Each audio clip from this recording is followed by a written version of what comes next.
사랑하는 학우 여러분, 한 주간도 승리하셨습니까? 지난주에는 중간고사에 대한 문제 현황과 또한 출처에 대해서 말씀드렸고, 거기에서 비대면 이 수업 동의서를 함께 동봉해서 저한테 제출을 해주셔야지 됩니다. 그래서 두 가지를 교육처에다가 제가 제출을 해야 되니까 18일까지 레포트와 함께 저희 집 주소로 보내주십시오. 주소는 과 대표한테 연락을 하면 되는데 서울시 금천구 탑골로 84 벽산 3단지 102동 1504호입니다.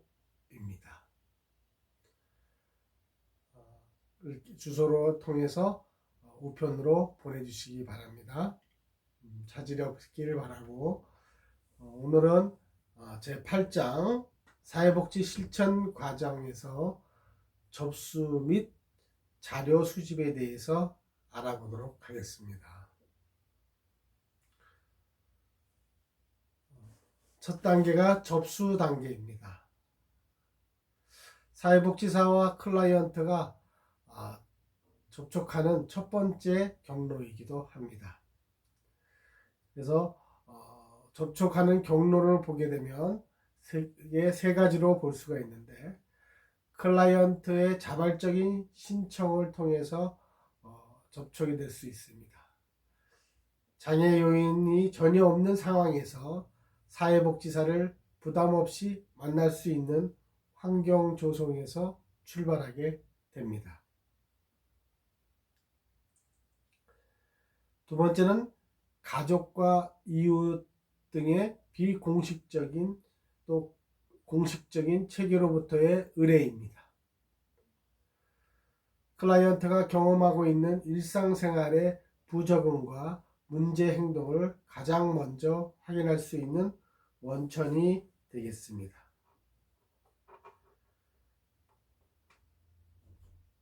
또 사회복지사 사례의 발굴입니다. 자발적으로 신청하는 것이 어렵거나 의뢰되지 않는 사례를 적극적인 아웃리치를 통해서 사례를 발굴할 수가 있습니다.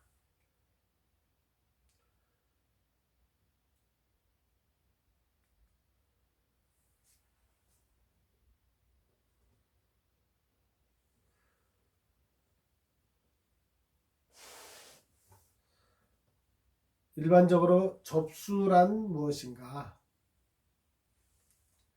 사회복지사가 잠재적 클라이언트의 문제와 욕구를 확인하고 원조 과정에서 그가 기대하는 것이 무엇인지를 명확하게 하여서 그것이 기관 정책과 서비스 부합되는지를 판단하는 과정을 접수라고 합니다.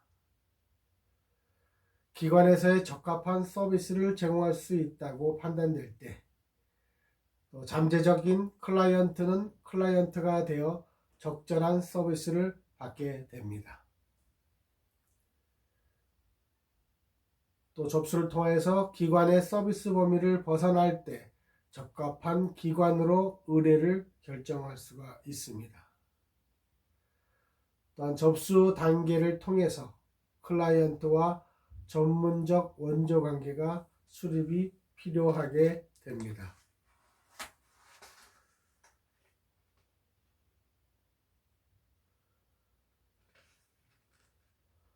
두 번째는 사회복지사의 과업입니다.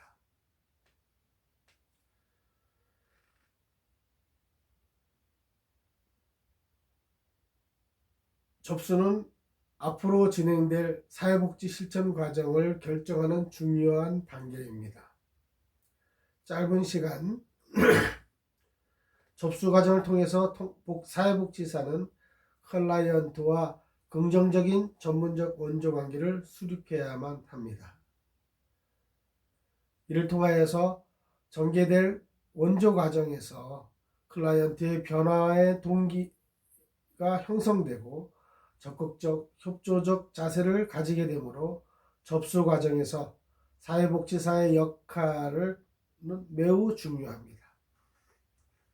특히 접수 단계에서 사회복지사의 주요 과업으로는 잠재적인 클라이언트의 문제 확인과 기관 서비스와 원조 과정에 대한 정보 제공, 또 참여 유도와 의뢰 등이 중요한 과업이 되겠습니다.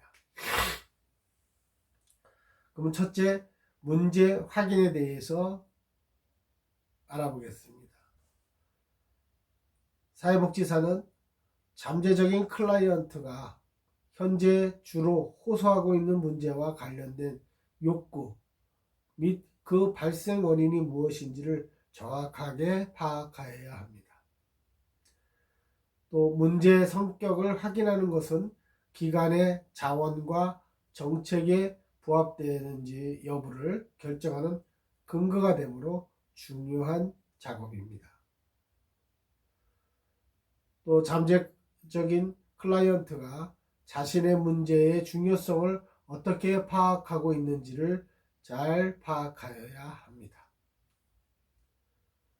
또 문제 확인을 통해서 도움이 필요한 이유와 도움 요청에 대한 잠재적인 클라이언트의 소감을 이야기하면서 원조 과정에 대한 클라이언트의 기대를 파악하여야 합니다.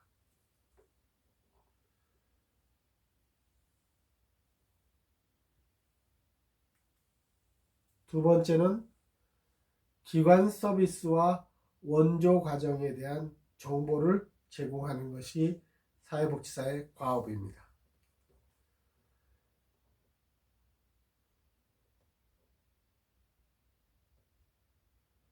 사회복지사는 기관이 제공할 수 있는 서비스의 범위와 한계 등을 클라이언트에게 상세하게 설명하여야 합니다.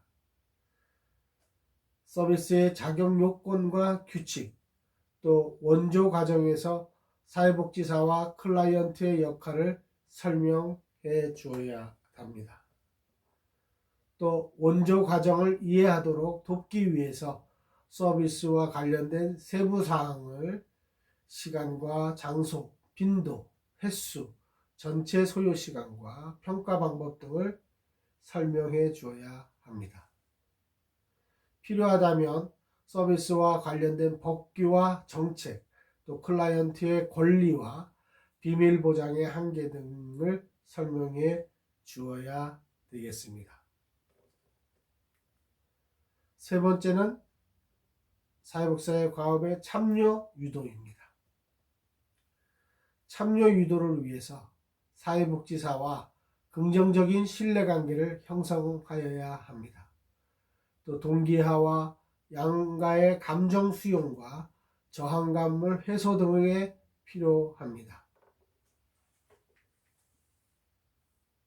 라포는 사회복지사는 자신이 자신을 진심으로 이해하고 기꺼이 도와주려고 한다는 것을 클라이언트가 느낄 때 형성이 됩니다. 라포 형상은 클라이언트의 사적인 경험을 드러내도 안전하다는 생각과 함께 자신을 이해하고 도와줄 능력이 사회복지사에게 있다는 생각을 하는 것을 의미합니다.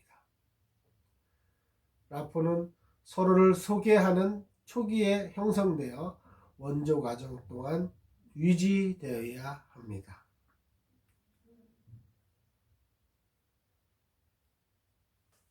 클라이언트의 의지를 격려하고 지지하여서 문제를 해결할 수 있다는 희망을 품을 수 있도록 동기부여를 줄 필요가 있습니다. 또 클라이언트의 저항을 사전에 예측하고 대비해야 하는데 저항은 양가 감정과 밀접한 관련이 있습니다. 저항은 변화에 대한 양가 감정, 도움을 받을 것을 꺼리는 마음, 지위나 자원의 상실에 대한 두려움, 또 변화할 수 없을 것이라는 생각, 시간 투자를 주저하는 마음, 참여를 방해하는 실질적인 장애와 불확실성 등에서 기인하여서 비협조적인 태도나 행동으로 나타나게 됩니다.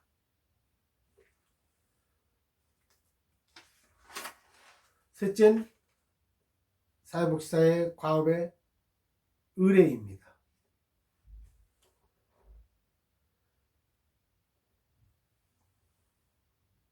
잠재적 클라이언트가 필요로 한 서비스나 자원을 기관에서 제공할 수 없을 때 서비스를 제공할 수 있는 다른 기관을 소개하고 연결하는 일을 의뢰라고 합니다.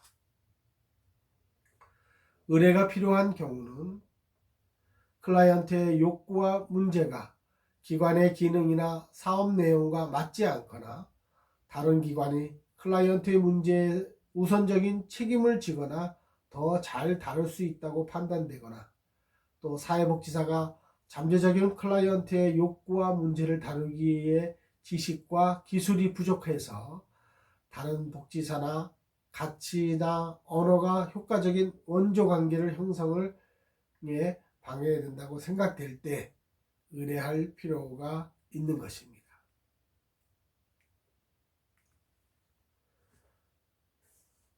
그러면 의뢰를 위한 사전 준비에 대해서 알아보겠습니다.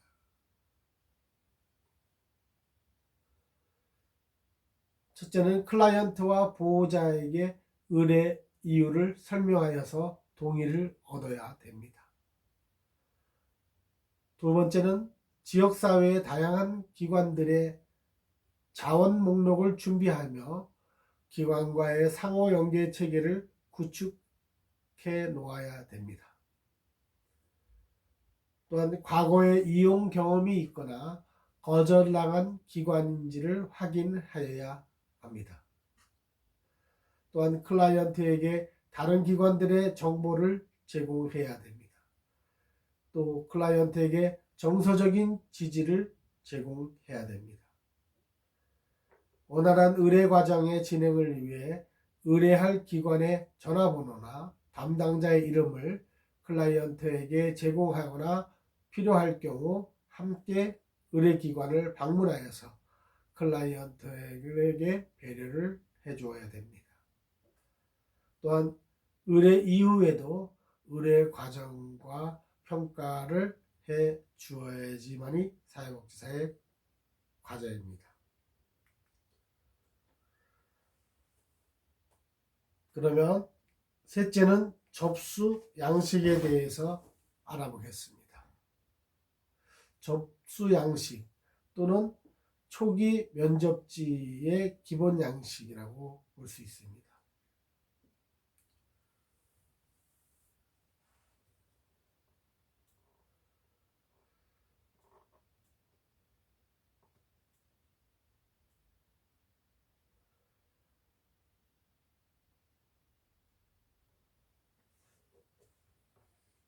사회복지사가 접수 면접을 한 후에 기록한 클라이언트의 기본적인 접수를 수집하게 되지요.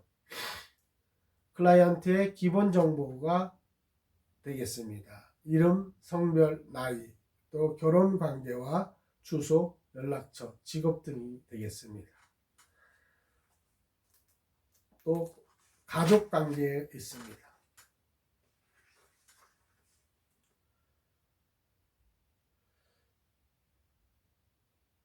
일반적인 접수 양식의 가족 관계는 현재 동거 중인 가족을 중심으로 가족 구성원의 이름이나 나이, 직업, 교육 수준과 종교 관계 등이 기재되게 됩니다. 또 주요 문제는 클라이언트가 도움을 요청한 문제가 무엇이며 언제 발생했고 어떤 과정으로 지속되었는지 등의 주요 문제 등이 되겠습니다. 넷째는 참여 경로입니다. 클라이언트가 기관을 어떻게 알고 방문을 하게 되었는지를 확인하는 과정이지요. 예를 들어서 누구로부터 기관을 소개받았는지, 또 기관에 홍보하고 있는 광고나 소식지 등을 보고해 왔는지, 다른 기관으로부터 의뢰되었는지 등을 묻는 것이 되겠습니다. 다섯 번째는 의뢰의 이유입니다. 클라이언트가 스스로 찾아온 것이 아니라 다른 기관으로부터 의뢰받은 것이라면 의뢰 이유를 작성하게 됩니다. 또 여섯 번째는 이전 사회복지 서비스 경험에 대해서 기재합니다. 이전에 이 문제나 다른 문제로 사회복지기관에서 서비스를 받은 경험이 있는지 또 어떤 서비스를 받았는지 작성하게 합니다. 일곱 번째는 접수 담당 사회복지사의 의견입니다. 클라이언트의 문제나 욕구에 관한 사회복지사의 의견, 또 서비스 범위가 기관의 서비스와 정책에 부합되는지를 판단하는 의견입니다.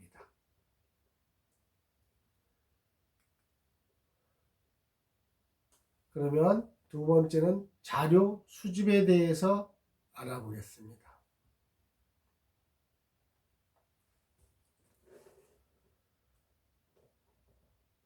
자료 수집의 특성에 대해서 알아보면 자료 수집이란 클라이언트의 문제와 욕구를 파악하고 앞으로의 개입 방향을 결정하는 데 필요한 자료를 클라이언트와 주변 사람들로부터 모으는 과정이 자료 수집이라고 할 수 있습니다. 사회복지사의 주요 과업이기도 합니다. 클라이언트의 문제, 환경 등으로 범주화될 수 있는 자료를 수집하는 것입니다.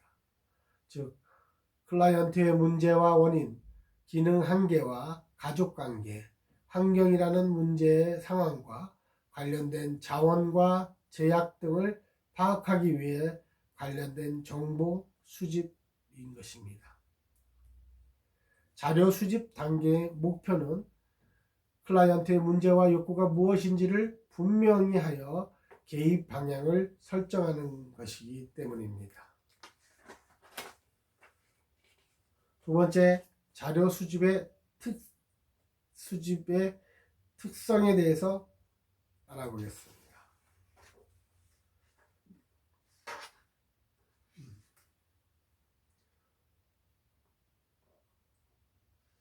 자료 수집의 특성은 충분한 자료 수집과 수집된 자료의 사정에 따른 문제 규정 작업입니다. 자료 수집과 사정은 거의 동시에 이루어지며 또한 반복되게 됩니다. 사회복지사는 자료를 수집하면서 문제를 이해하고 분석하게 하고 분석 과정에서 필요한 자료를 수집하여 보완합니다. 또한 자료 수집은 접수 단계에 집중적으로 이루어지지만 원저 과정 동안 계속 진행하게 됩니다.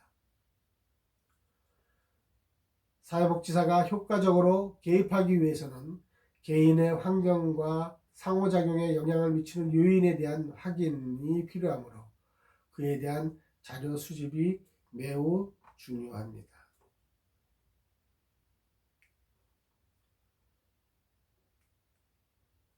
그러면 자료 수집의 내용에 대해서 알아보겠습니다.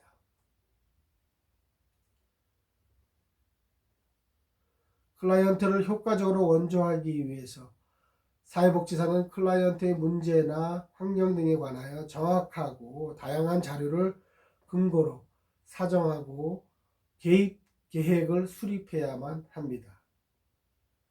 따라서 자료 수집 단계에서 사회복지사는 클라이언트의 문제와 클라이언트의 환경 등 범주할 수 있는 자료를 수집하여야 합니다.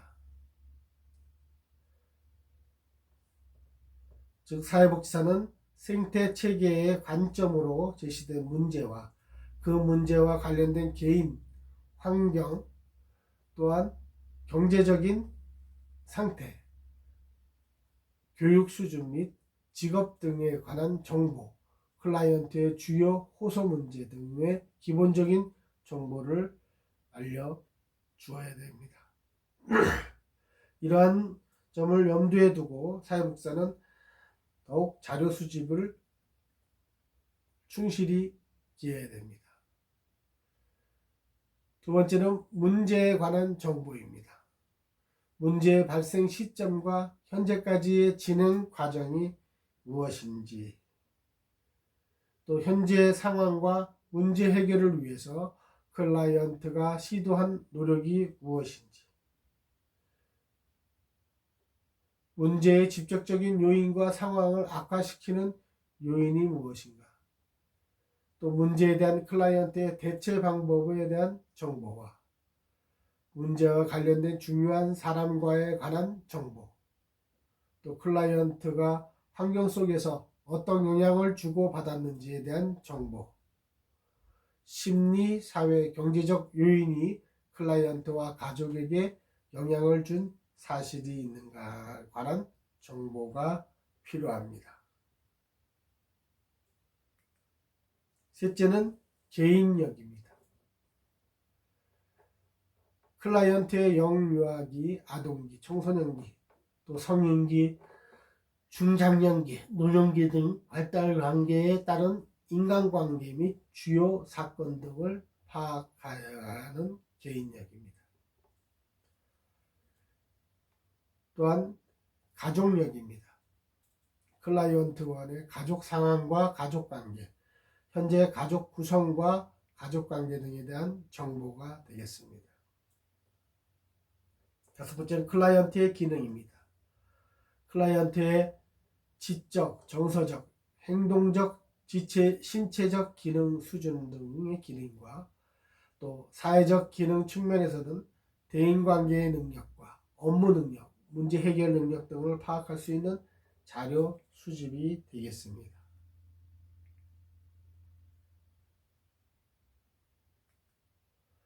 여섯 번째는 클라이언트의 자원입니다.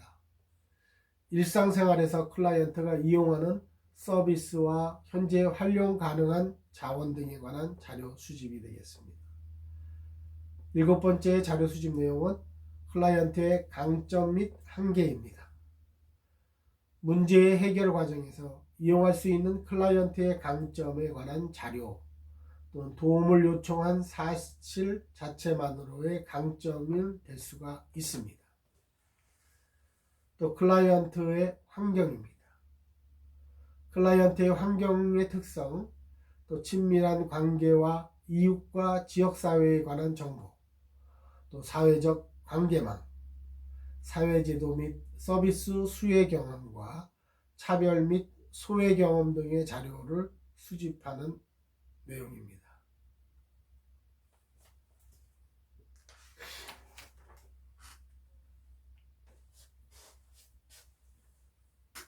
세 번째는 자료의 출처가 되겠습니다.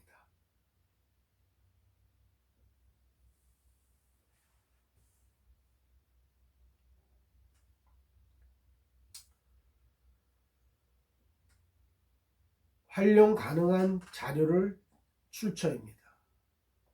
클라이언트가 작성한 서식, 클라이언트의 자기보고, 클라이언트의 비언어적 행동 관찰, 클라이언트와 다른 사람들 간의 상호작용 및 가정 방문을 통한 관찰, 2차적 출처로부터의 정보, 또 사정 도구 및 표준화된 검사 도구 결과, 클라이언트와 상호작용하는 사회복지사의 경험 등의 활용 가능한 자료 출처입니다.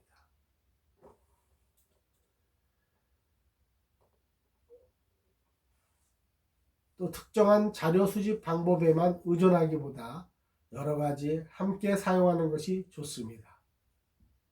다양한 출처로부터 수집된 자료를 근거로 종합적으로 사정하게 좋습니다. 그러면 첫째, 클라이언트가 작성한 서식은 접수 단계에서 클라이언트가 작성한 기관의 접수 양식에는 기본적인 인적사항, 또 도움을 요청한 문제, 가족관계, 기관과의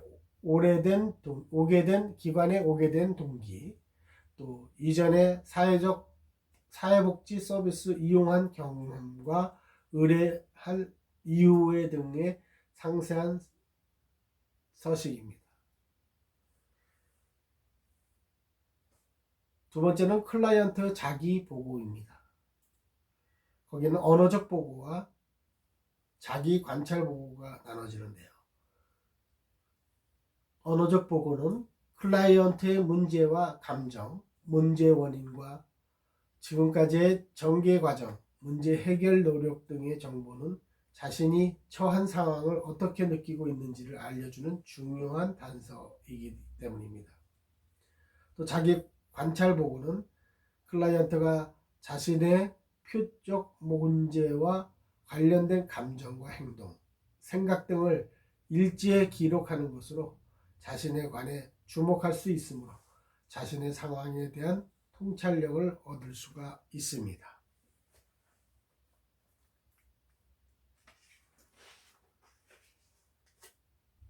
셋째는 클라이언트의 비언어적 행동 관찰입니다.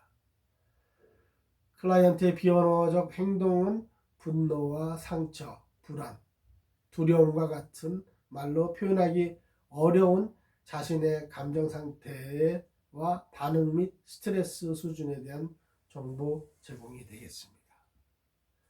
넷째는 다른 사람과 상호작용 및 가정 방문을 통한 관찰입니다.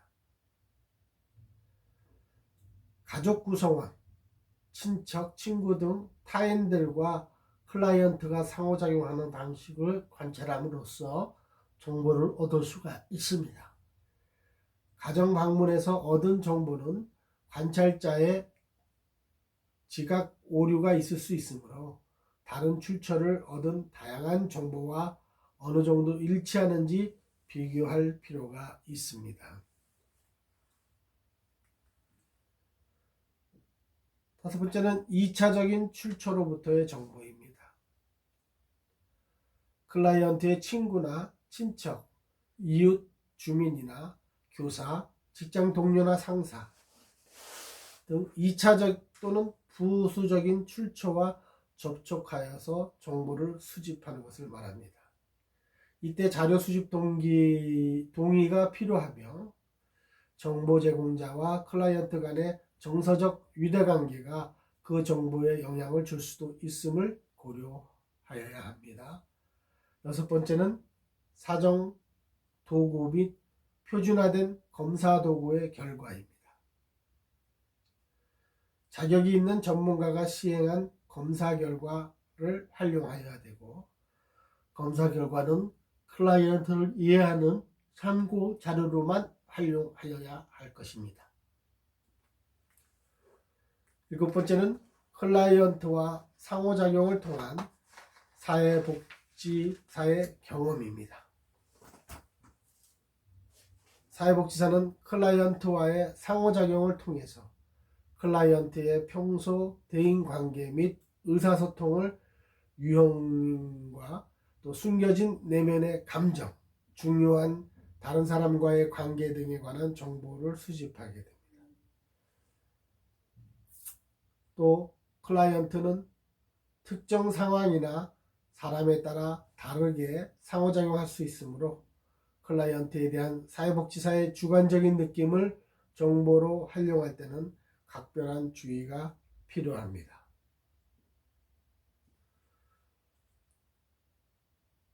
또 사회복지사의 독특한 대인관계 유형이나 삶의 경험이 클라이언트와의 상호작용에 영향을 줄 수가 있기 때문에 주의해야 될 것입니다. 이상과 같이